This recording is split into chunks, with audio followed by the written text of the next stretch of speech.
नमस्कार दोस्तों, भारतीय संविधान के इस एपिसोड में आपका स्वागत है। आज हम देखेंगे स्वतंत्रता का अधिकार। स्वतंत्रता के अधिकार में हम विभिन्न पहलुओं की चर्चा करेंगे। यह वीडियो मुख्य रूप से यूपीएससी को आधार रख करके बनाया गया है और विभिन्न छोटे-छोटे आर्टिकल्स मीन्स अनुच्छेद के सब पार्ट को भी बहुत अच्छे से एक्सप्लेन किया गया है और बहुत ही कम शब्दों में। जैसे आप पढ़ेंगे क्या चीज स्वतंत्रता का अधिकार स्वतंत्रता के अधिकार में अनुच्छेद 19 से अनुच्छेद 22 आता है। यह आप पहले वाले वीडियो में भी रिवीजन कर चुके हैं, एक बार पुनः रिवीजन कर लेंगे। समानता का अधिकार अनुच्छेद 14 से 18, स्वतंत्रता का अधिकार अनुच्छेद 19 से 22, शोषण के विरुद्ध अधिकार अनुच्छेद 23 एवं अनुच्छेद 24, सांस्कृतिक एवं शैक्षणिक अधिकार अनुच्छेद 29, अनुच्छेद 30, संवैधानिक उपचारों का अधिकार अनुच्छेद 32। ठीक है।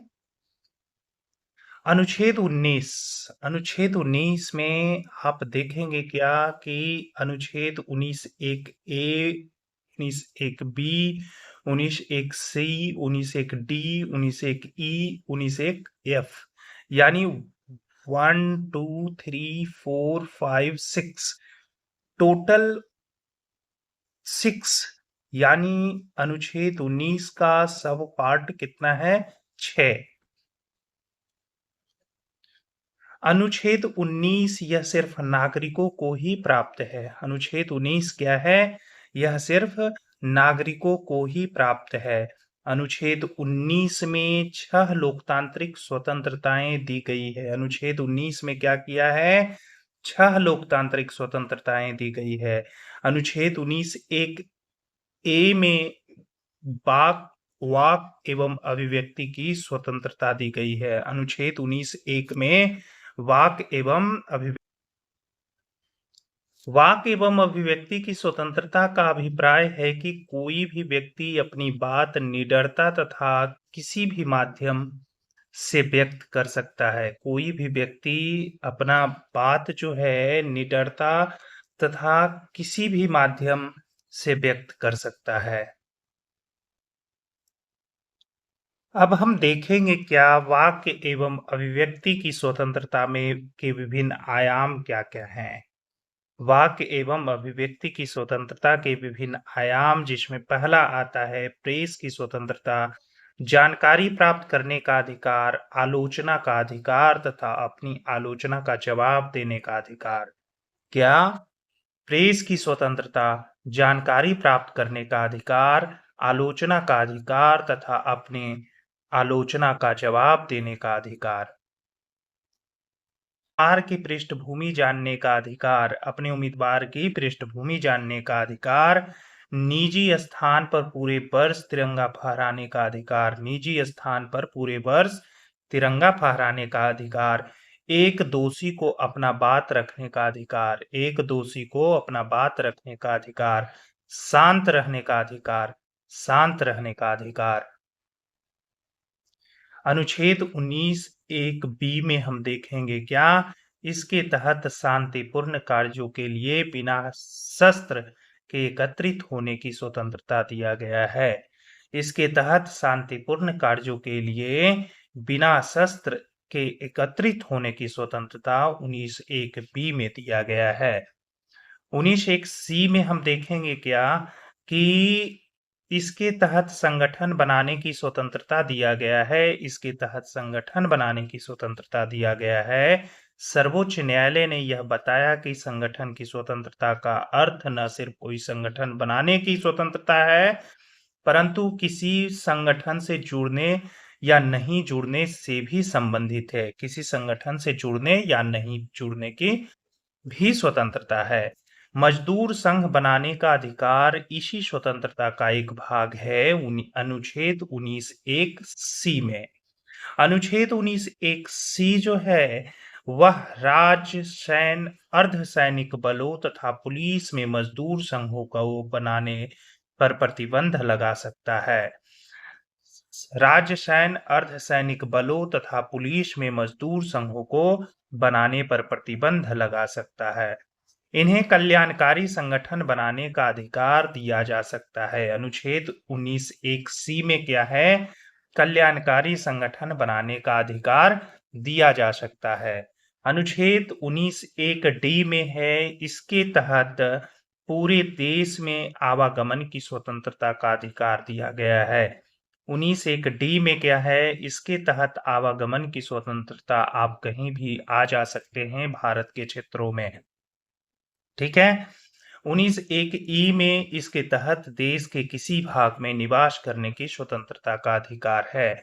19(1)(e) में देश के किसी भाग में निवास करने की स्वतंत्रता का अधिकार है।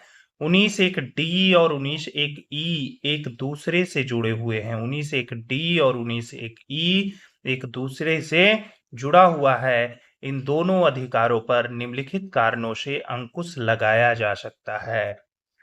देश की सुरक्षा के लिए कब आवागमन कब आपका बाधित किया जा सकता है? जब देश की सुरक्षा की बात आ जाए। अनुसूचित जनजाति की संस्कृति तथा हितों की रक्षा के लिए आज भी आप देख सकते हैं कि जो ट्राइबल एरियाज हैं या जो उनके फॉरेस्ट हैं, जो प्राकृतिक संबंध है उनका वनों से, वहां आम व्यक्तियों को जाने के लिए प्रतिबंधित किया जाता है। व्यवस्था तथा नैतिकता को बनाए रखने के लिए आवागमन की सुविधा को बाधित रखा जाता है। आप देख सकते हैं कि इलेक्शन का समय अभी चल रहा है और व्यक्ति को एक जगह से दूसरे जगह जाने के दौरान कई बार उन्हें चेकिंग से गुजरना पड़ता है।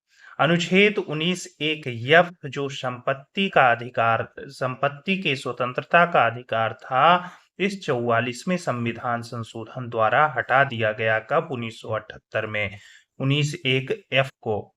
19(1)(g) जो है, इसके तहत व्यवसाय तथा व्यापार करने की स्वतंत्रता दिया गया है। 19(1)(g) में क्या है? इसके तहत व्यापार तथा व्यवसाय करने की स्वतंत्रता दिया गया है। आप देख सकते हैं क्या कि जैसे आप किसी भी प्रदेश को ले लें, दिल्ली को ही लें, कलकत्ता ले लें, गुजरात ले लें, बिहार ले लें, यानी ये सारे प्रदेश जो हैं वो उसमें दूसरे राज्य के लोग आकर के अपना काम करते हैं। खास करके बिहार से आप देखेंगे कि मजदूरों का पलायन जो अन्य राज्यों में होता है, तो ये क्या है? वह 19(1)(g) के तहत अधिकार प्राप्त करते हैं व्यवसाय तथा व्यापार करने का। राज्य कुछ व्यापारिक गतिविधियों पर अंकुश लगा सकता है। राज्य कुछ व्यापारिक गतिविधियों पर अंकुश लगा सकता है, जैसे अस्त्र शस्त्र का कोई व्यापार करता है तो इससे माहौल खराब होगा या लोगों के पास आसानी से उपलब्धता हो जाएगी, जिससे हो सकता है कि बातें बिगड़ सकता है।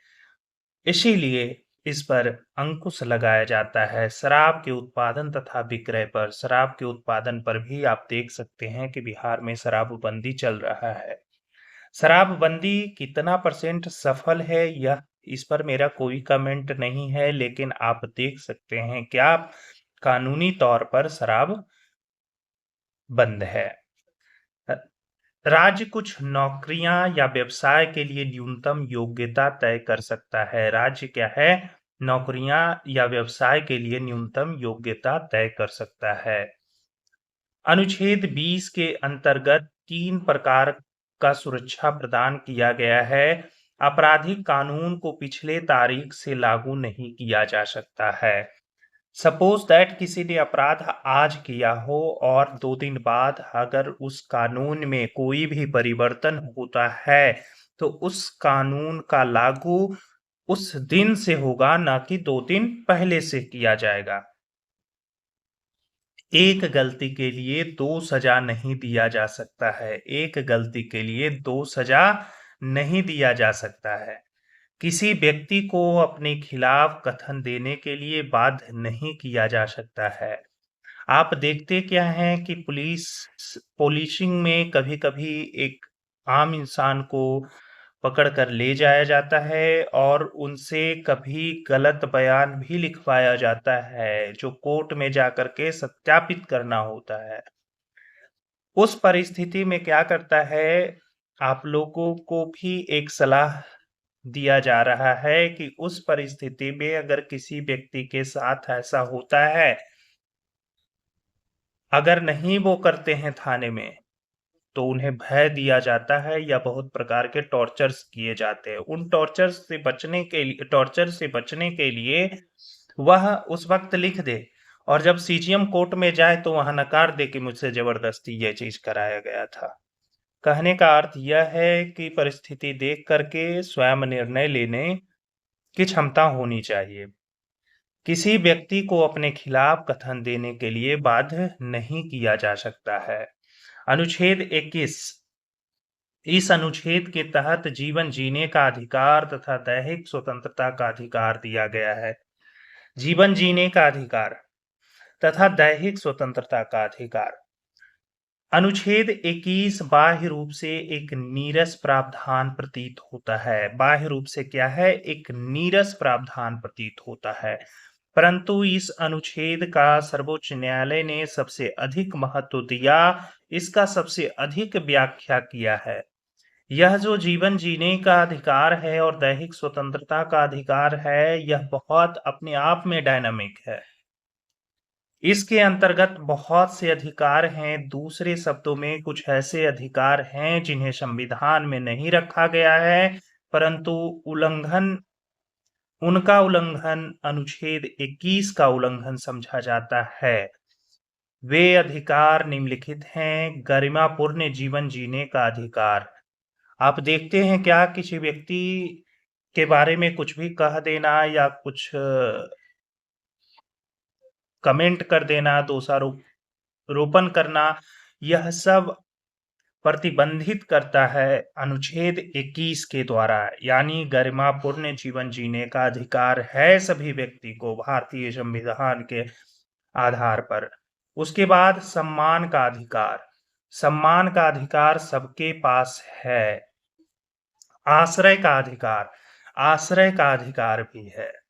गरिमापूर्ण ढंग से मृत्यु का अधिकार। गरिमापूर्ण ढंग से, ऐसा नहीं कि किसी को मृत्यु डाल दो और कहीं भी वो नहीं। गरिमापूर्ण से जिनका जितना दिन सांसें बच रही है उतना दिन वो बिता करके और आराम से इस दुनिया से मुक्त हो जाएंगे। गोपनीयता का अधिकार।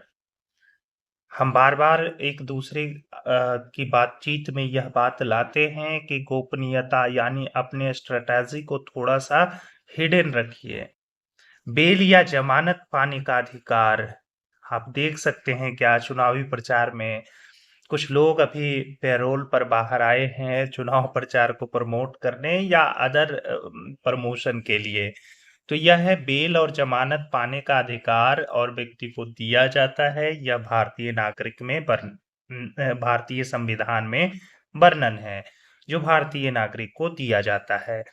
स्वच्छ वातावरण में रहने का अधिकार। स्वच्छ वातावरण में रहने का अधिकार एक मौलिक अधिकार है। यह सारे प्रावधान जो आपको लग रहा था कि अनुच्छेद 21 जो बहुत ही नीरस है, बाह्य रूप से बहुत ही नीरस प्रावधान प्रतीत होता है, परंतु यह सारे प्रावधान जो आप पढ़ रहे हैं उससे लगता है यह एक बहुत डायनामिक अधिकार है। दुर्घटना पीड़ित व्यक्ति को चिकित्सा का अधिकार। दुर्घटना अगर किसी व्यक्ति की दुर्घटना हो जाता है और पास का कोई हॉस्पिटल है तो वहां वह उस व्यक्ति को एडमिट कर दीजिए। हॉस्पिटल मना नहीं कर सकता कि मैं इसका इलाज नहीं करूंगा। एक दंपत्ति को शिशु को गोद लेने का अधिकार है। एक दंपत्ति को क्या है? शिशु को गोद लेने का अधिकार। जीविकोपार्जन का अधिकार। जीविकोपार्जन ये क्या होता है कि लाइवलीहुड के लिए एक जगह से दूसरे जगह लोग माइग्रेट करते हैं। यह आप एक सिविल सोसाइटी में भी देख सकते हैं, ट्राइबल सोसाइटी में भी देख सकते हैं, हाई प्रोफाइल में भी देख सकते हैं। यानी हर जगह आप देख सकते हैं कि जीविकोपार्जन के लिए वो एक जगह से दूसरे जगह जाते हैं। पर्याप्त वेतन का अधिकार। आज हम बात करें कुछ प्राइवेट सेक्टर्स की, जहां वेतन जो दिया जाता है उसके एवज में कई गुना काम लिया जाता है, लेकिन हमारा अनुच्छेद 21 यह अधिकार देता है कि हमें पर्याप्त वेतन मिलना चाहिए। इसीलिए आप देख सकते हैं कि ऑर्गेनाइज्ड सेक्टर में कभी-कभी प्रोटेस्ट भी किए जाते हैं इस संबंध। अब हम बात करेंगे अनुच्छेद 22 का। अनुच्छेद 22 में आपको देखने को यह मिलता है कि यह अनुच्छेद गिरफ्तारी या हिरासत में लिए जाने वाले व्यक्तियों को प्रदान किया जाता है। यह अनुच्छेद गिरफ्तारी या हिरासत में लिए जाने के हालात में लोगों को अधिकार प्रदान किया जाता है। इस अनुच्छेद में 3 प्रतिक्रियात्मक अधिकार दिया गया है। 3 प्रतिक्रियात्मक आधार कौन है? संबंधित व्यक्ति को उसकी गिरफ्तारी का कारण बताया जाना आवश्यक है। ऐसा नहीं कि किसी व्यक्ति को आया और पुलिस उठा करके लेके चला गया। संबंधित व्यक्ति को 24 घंटे के भीतर नजदीकी मजिस्ट्रेट के समक्ष पेश किया जाना आवश्यक है। लेकिन उसे 24 घंटे के भीतर ही मजिस्ट्रेट के समक्ष पेश किया जाता है। 24 घंटे में यात्रा की अवधि, छुट्टियों का दिन नहीं गिना जाता है। सपोज दैट अगर कल कोर्ट में छुट्टी है और आज किसी ने गिरफ्तार हुआ है, तो छुट्टी जब समाप्त होगा तब उसका 24 घंटा जाकर के पूरा होगा। किसी व्यक्ति को मजिस्ट्रेट के द्वारा तय अवधि के दौरान हिरासत में रखा जा सकता है। मजिस्ट्रेट के द्वारा तय अवधि के दौरान हिरासत में रखा जा सकता है। इसके अपवाद क्या हैं? अनुच्छेद 22 के अंतर्गत दिए गए अधिकार शत्रु देश के नागरिकों तथा निवारक निरोध कानून के अंतर्गत हिरासत में लिए गए लोगों को प्राप्त नहीं है। यह अनुच्छेद 22 जो है भारतीय नागरिक को तो प्राप्त है, भारतीय नागरिक को प्राप्त है, लेकिन यह शत्रु देश के नागरिकों को प्राप्त नहीं है कि उन्हें हिरासत में लिया जाएगा और उन्हें 24 घंटे के भीतर पेश की जाएगी, और भी जो फैसिलिटीज हैं उन्हें प्राप्त नहीं है। अनुच्छेद 22 के अंतर्गत निवारक निरोध कानून के अंतर्गत गिरफ्तार किए गए व्यक्ति को भी कुछ अधिकार प्राप्त हैं। वो हैं, इन्हें 3 माह से अधिक हिरासत में नहीं रखा जा सकता है। कितने माह से?